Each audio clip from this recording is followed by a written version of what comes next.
Hey guys! I will be sharing with you the past few workouts that I have done. I learned so much along the way, so I hope you guys walk away with some tips, maybe some inspiration, and yeah, let's just get right into it. As usual, I started out with some handstand work. This was after my warm-up, which I am not showing because I've shown many times in my past videos. This day in particular didn't have as many wins, I feel, but I definitely feel stronger in my shoulders as I hold the handstands, and I focused on pointing my toes and engaging my quads. So it's a lot to think about when you're upside down, but I am getting better and I will get it down. Then I knew it was going to happen. I really wanted to do some weighted pull-ups. I started out with 10 reps of just body weight pull-ups to get my body ready. And then I started out with a 25-pound plate. It has been quite a bit since I've done weighted pull-ups, so I didn't know what to expect, but I was very pleased with this because my PR, I believe, is 12 reps and I was able to get 10, so not bad for being away for a long time.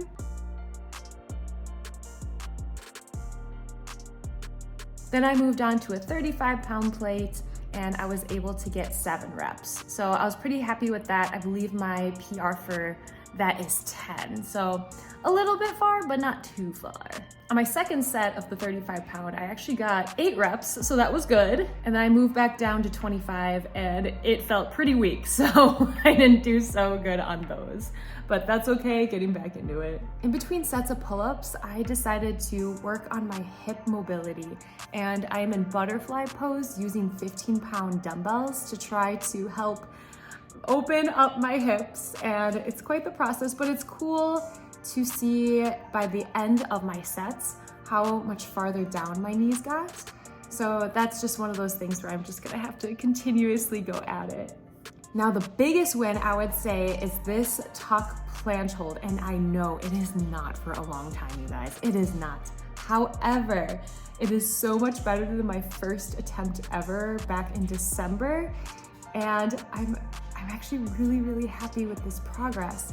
And I realized even just my entry into it matters, but coming into the movement by having a pseudo planche first, that really helped instead of going into it like I did with the first set. So I did a few more sets of those. As I mentioned before, I have a weaker left glute, so I did these heavy 80-pound single leg kettlebell deadlifts, and it's such a different experience when you start with a kettlebell on the ground and have your other leg up. This is something I learned from physical therapy many moons ago, and I got away from them, but I definitely just love these so much for glute work. The burn is insane, and I was taught to use heavy weight for this one. I stuck with 8 reps each side and I did these 3 times. I've shown this before, but this is my favorite use of the Smith machine, and it is to roll out my traps. Now you can't really see, but on the other side there is a 10-pound plate, which you do not need, but it definitely helps me to roll out my traps. And I'm relaxing the arm that's on the same side of the trap that I'm rolling. And I find this is just a better way to get in there. That's what he said. Moving on to the next day, I started warming up my handstand with these compression taps again. And this is the best it has been, definitely the best that it's felt. I still feel that crazy tightness in my mid-back, which is to be expected because it is extremely tight. But I was super happy with how high I could be on the balls of my feet.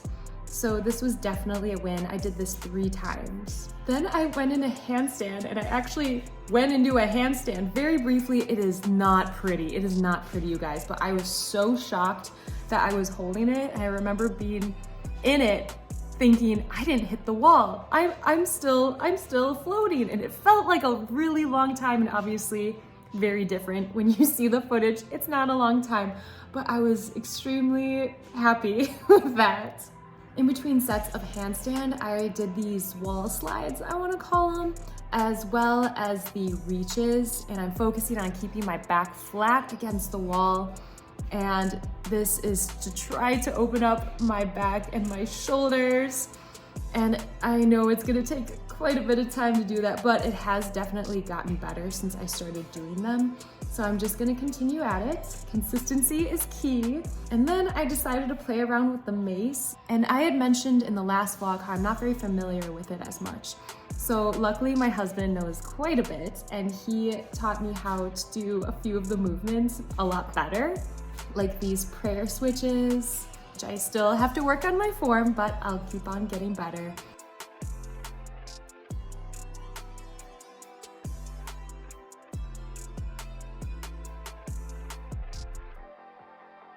I'm also working on my 360s, which felt fine, but then he pointed out to me how I do more of a circle rotation around my body rather than have it be really close to my booty when I swing. And so that's definitely something I need to work on, but it coincides with my shoulders not being open enough. So as I work on keeping on opening up my shoulders, my lats, my back, all that jazz, and my posture, I know it's not, my posture is not great right now.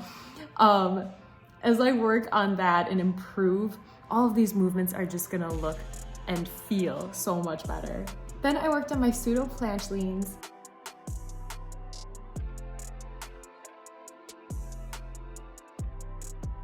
And then because my posture is so not great, I decided to finish out with some rear delt flies using the cable machine. And I remember before that I was thinking, I'm trying to be mostly calisthenics. I should be showing and doing mostly calisthenics stuff. And it's like, yes, I am. But if you have the tool available to help you, why not use it? So these cable flies make me feel it so much in my rear delts. So I have been ending my workouts with these each day, and it has been really nice and something I definitely need to keep focusing on, because in this day and age where, and even with my planche training and even handstand training, I'm working my anterior deltoid so much that I really have to make sure that I'm focusing on opening up my chest and strengthening my back a lot more again. I was really good with it for a while, but I feel like I got away as I got more excited training for these movements. On my next workout, I made sure to start out with these shoulder and back openers before I went into handstand. And this handstand day was not great. And I think it's really important to remind ourselves that not every day we're going to consistently improve. And that's totally okay. Some days are off. Some days we're a little bit off balance for some reason. And just to give ourselves grace on those days and to remind ourselves that it's okay. It's totally okay. As long as we're trying our best, that's all that matters. Then I played around with this 30-pound slam ball, which was super fun. I did some get up ground work, some crab walks, some bear crawl.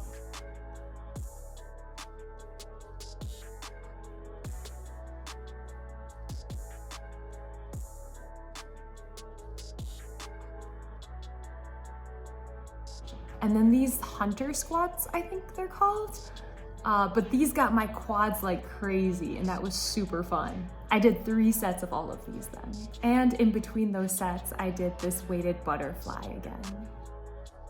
Then I did these single leg deadlifts with a press at the end, and I did only 4 reps on each side for each set, and that was enough. It was quite the burner and very fun though. I really did enjoy it. And it does get a sneaky forearm burn as well as you hold that ball. In between that, I have been using this slant board, and my calves have been super tight for quite a long time.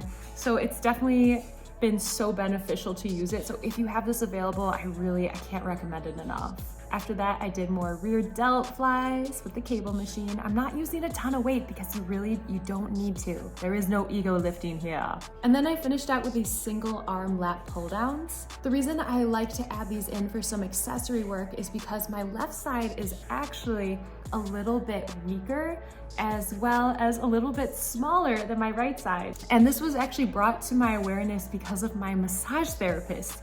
And he mentioned that my left side is smaller. So then I looked at footage of myself when I was doing pull-ups, and I realized that my right side was pulling more. So I'm going to make sure to do these single arm ones to try to correct that quite a bit. As I was saying goodbye to Justin, he showed me this really fun contraption that he built. and I didn't realize that Ryan was in the footage, but I freaking love that so much. But if I hit him with this bag, then he had to do a burpee. So this is fun fitness, man. This is literally video game stuff. And then today is a rest day, so I've really been enjoying it. I've been doing some errands. I have to feed my friend's cats. I'm gonna visit my mommy, and then I'm gonna edit this vlog. So really, really nice. And I'm going to definitely take a walk later on. This week didn't have, I feel, as many wins, but that's okay. And I think it's important to show the days and the weeks that it's kind of like, okay, well, we're still making a little bit of progress, but it's no like, wah bam, wow, that's amazing. Because not every day or every week needs to be crazy, amazing kind of thing. So as long as you keep showing up for yourself, I think that's really important. Oh yeah, I haven't been running lately. I switched to mainly walking just because I want to, and my body feels better and I look forward to it. So I'm sure as the weather gets even better, I'll want to take some like runs outside, but I'm not forcing myself to do it just because I've been enjoying walking so much. So I think it's also important to remember that we go through seasons of different types of movements, and that's okay. We don't always have to force ourselves to do certain movements, and so just appreciate our bodies for what they do for us and being able to do these things, like even just walking outside. So all right, guys, I hope you like, comment, and subscribe. Let me know what you're excited about for your types of fitness, movement, expression, whatever you want to call it. And I will see you soon. Oh, don't forget to follow me at Kitty Valkyrie on my Instagram if you want to. So, all right, I will see you soon.